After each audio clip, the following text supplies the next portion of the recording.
R is for racism. Immediately after the war, there were some difficult years before America began to prosper, and prosper it did. We became more egalitarian, more hopeful, and more caring of one another as a wave of optimism carried us forward. But then some began to argue that they deserved more than their fair share, which of course necessitates that there be other groups which deserve less than their fair share. Readily identifiable groups, such as by the color of their skin.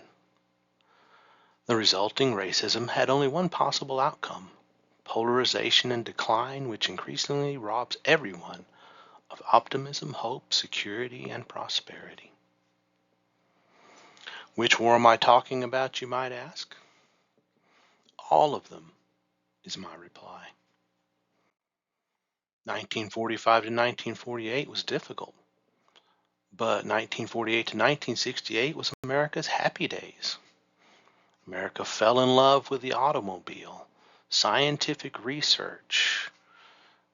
It was a great time. But those happy days ended in race riots, assassinations, and lethal pollution. Do not say, why were the old days better than these, for it is not wise to ask such questions.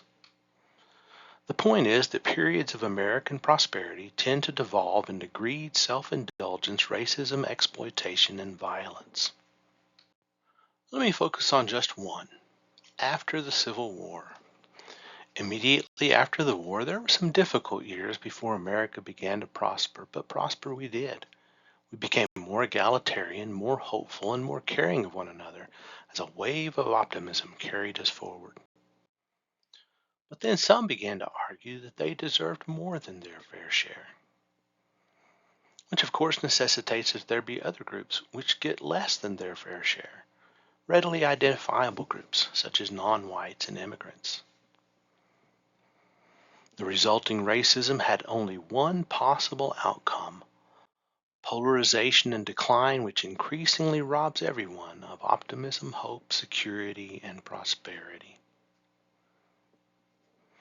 The first 30 years of the 1900s, when the USA was by far the wealthiest country on earth, were marked by poverty, disease, unhappiness, and violence at levels unparalleled in U.S. history, all because of racism.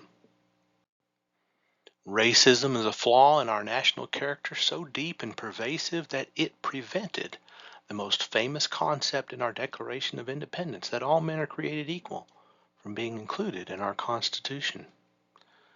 In spite of the fact that it's in the Constitution of Massachusetts and also in Virginia. Many constitutions at the time had this phrase: all men are born free and equal. Indeed, racism is America's original sin. Where racism, what I mean by that is those who see themselves as better, and they use lies to denigrate others, as well as violence when necessary. Racism uses a big lie or a lost cause to rally their followers into action, and uses false claims of white victimhood as a basis for divisive condemnations of their neighbors. There are 6 things the Lord hates, 7 that are detestable to him: those who see themselves as better, haughty eyes, and use lies to denigrate others, a lying tongue, as well as violence when necessary, hands that shed innocent blood. Racism uses a big lie or lost cause, a heart that devises wicked schemes to rally their followers into action, feet that are quick to rush into evil, and uses false claims of white victimhood as a basis for divisive condemnations of their neighbors. A false witness who pours out lies, and a person who stirs up conflicts in the community. This is racism, and God hates it. And yet, racism is a part of our national character, a key principle in our Constitution, and the vomit the American dog keeps returning to, almost always as part of some Christian revival of America, both then and now. No shortage of blue-collar Americans who are not racist, then or now. In Appalachian America, the races still maintain a sort of social contact. White and black men work side by side, visit each other in their homes, and often attend the same church to listen with delight to the words spoken by either a colored or a white preacher. C.G. Woodson, 1916, the black historian who started Black History Month. No shortage of voices at any time reminding us that all men are created equal. How can we love our country and not love our countrymen, and loving them reach out a hand when they fall, heal them when they're sick, and provide an opportunity to make them self-sufficient so they will be equal in fact and not just in theory? Ronald Reagan, 1981.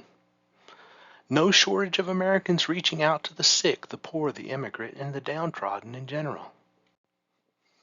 But almost as soon as prosperity arrives, the greedy, mostly white-collar businessmen launch another season of racism on America. It's the men in suits in this image, not the men in robes, who were the source of the racism of the early 1900s. Is it not the rich who are exploiting you? Are they not the ones who are blaspheming the noble name of him to whom you belong? Indeed, racism is America's original sin. Anti-black, anti-immigrant, anti-Semitic racism is caused by the greed of the wealthy, the affluent, the educated, and the well-connected. Where in this video, the term greed also includes the concept of a lust for power. I will come to put you on trial. I will be quick to testify against those who defraud laborers of their wages and deprive the foreigners among you of justice, but do not fear me. It was unabashed greed that produced race-based slavery and impoverished the Native Americans, our allies in the War of 1812, which saw after that our stealing of their land. Whoever steals a man and sells him, and anyone found in possession of someone that's been sold, shall be put to death. Hear this, you who trample the needy and do away with the poor of the land. The Lord has sworn by himself, the pride of Jacob, I will never forget anything they have done. Greed corrupted our beloved U.S. Constitution by promoting and defending the evil of racism, as confirmed by the Supreme Court's Dred Scott decision. But if a slave has taken refuge with you, do not hand them over to their master. Let them live among you wherever they like, in whatever town they choose. Do not oppress them. Hear that, Supreme Court. We weakened racism with a costly civil war, but before the blood of Union patriots had died, greed brought us the KKK and Jim Crow. In the immediate aftermath of the war, the KKK and other racist groups were very successful in preventing former slaves from acquiring land. Do not despise the Ethiopian due to the color of his skin. From the Bible, paraphrased. America vomited at the racism of the KKK, only to return to it in the late 1800s against the Chinese and millions of Italians without papers. Illegal immigrant was the polite term for the 30 million Italians said to be without papers. 1800s racist championed lost causes, immigrant invasions, and the similar. But the real goal was always cheap labor the wealthy did not have to pay for, or had to pay very little for. Woe to him who builds his palace by unrighteousness, his upper rooms by injustice, making his own people work for nothing, not paying them for their labor.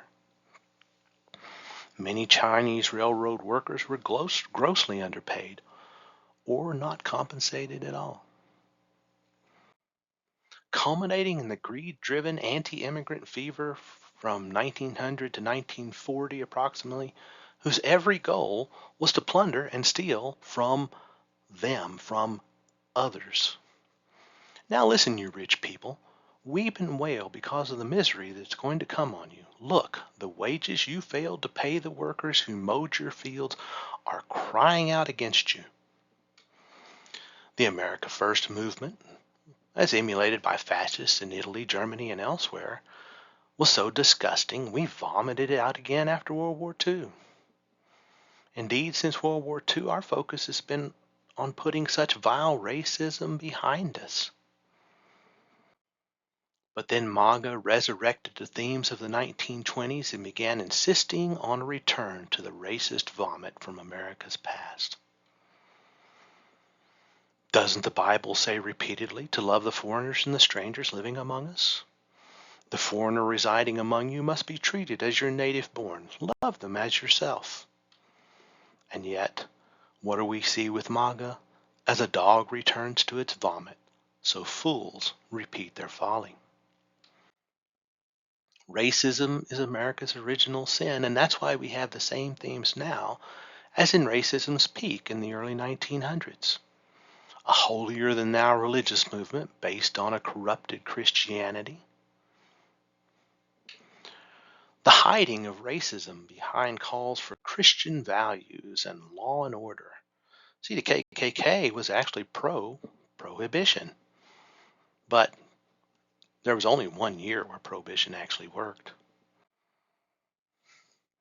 They were all law and order and Bible, just like today. But their real mission is America First, white supremacy, which enables unfettered greed. That uses patriotism and religion to gain the support of women and minorities. See, MAGA is patriotic, but only for the America wants, not for America as who we are right now. But mostly, the MAGA racism is just a return to the same conspiracy-driven fear-mongering that was used in the early 1900s.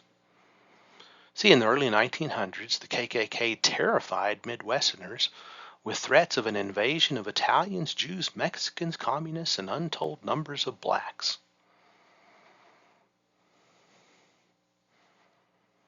But the only invasion was by the KKK itself. Similarly, MAGA's immigrant invasion is just a racist tool used to recruit more of us into MAGA. Midwesterners in the 1920s became what they hated, and now a century later tend to hate the racism in what they became. That is, we are since World War II no longer who we were for more than a century beforehand, at least not till MAGA showed up. So how do we turn it around? Well, important concept number one. Man is not perfect, not even close.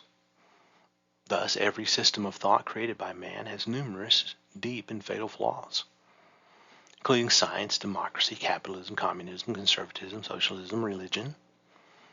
And at any given moment, it's only a matter of time before flaws emerge and have to be addressed. Important concept number two. The only systems of thought that can be sustained long term are those which can be corrected. Any flaws in a system that the system is incapable of correcting will soon destroy it. For example, capitalism can be and has been corrected many times, and will be again. Important concept number three. Science is a system of thought that allows its flaws to be corrected without destroying the system itself. See, science is concepts that have yet to be disproven or significantly revised. A scientist's greatest ambition is to be the author of those ideas that the next generation of scientists spends the most time revising, rewriting, or disproving. Important concept number four.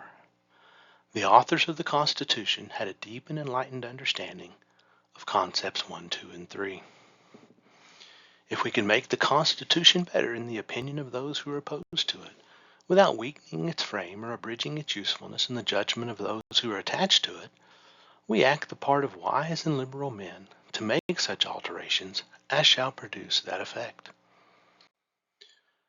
We can make the Constitution better without weakening its frame or abridging its usefulness, not just by amendments, but by the scientific structure of checks and balances among the three branches, as well as among the federal government and the states. See, Jefferson believed the Louisiana Purchase was probably unconstitutional, but he did it anyways.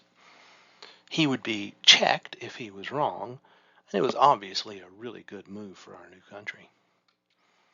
In fact, nearly every president has made decisions that risk being unconstitutional.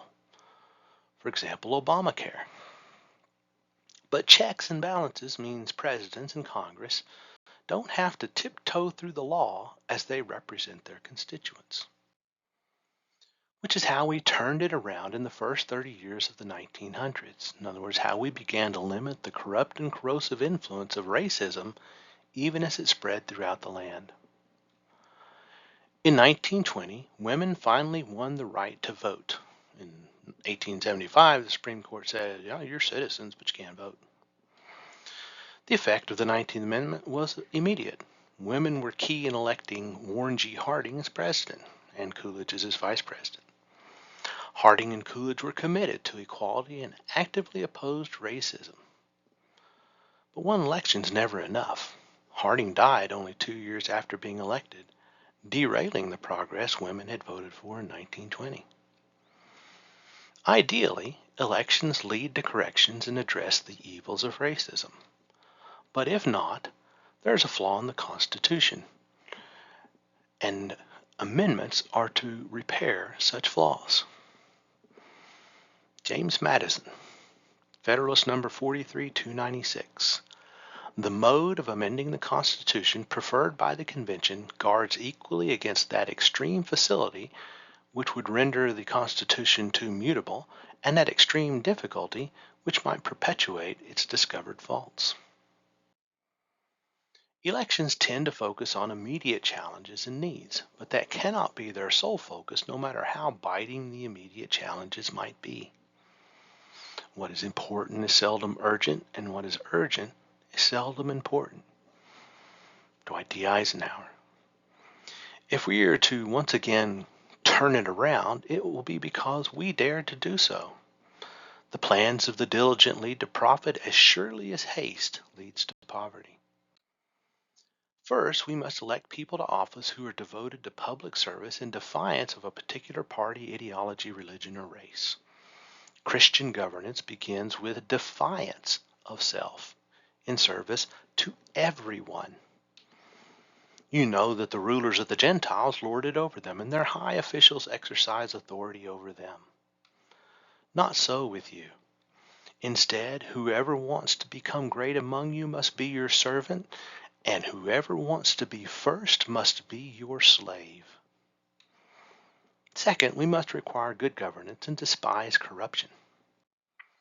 If the first two fail, then we must change the Constitution until we obtain public service and good governance without corruption. Failure by we flawed, self-righteous humans is to be expected and embraced. Repent, turn away from all your offenses, then sin will not be your downfall. For I take no pleasure in the death of anyone, declares the sovereign Lord. Repent and live. We should not be afraid to change our actions and beliefs when they fail us. Do not be afraid to change the Constitution if our democracy is not working. There are 27 ratified amendments to the Constitution, below by the date proposed. Our most difficult challenges have occurred after the longest period without amendments. 62 years ending with the Civil War, 40 years ending with extreme wealth disparity and extreme racism, and 51 years since the last one that was ratified was proposed. So is it time for new amendments? If so, which ones? Well, that's our next video.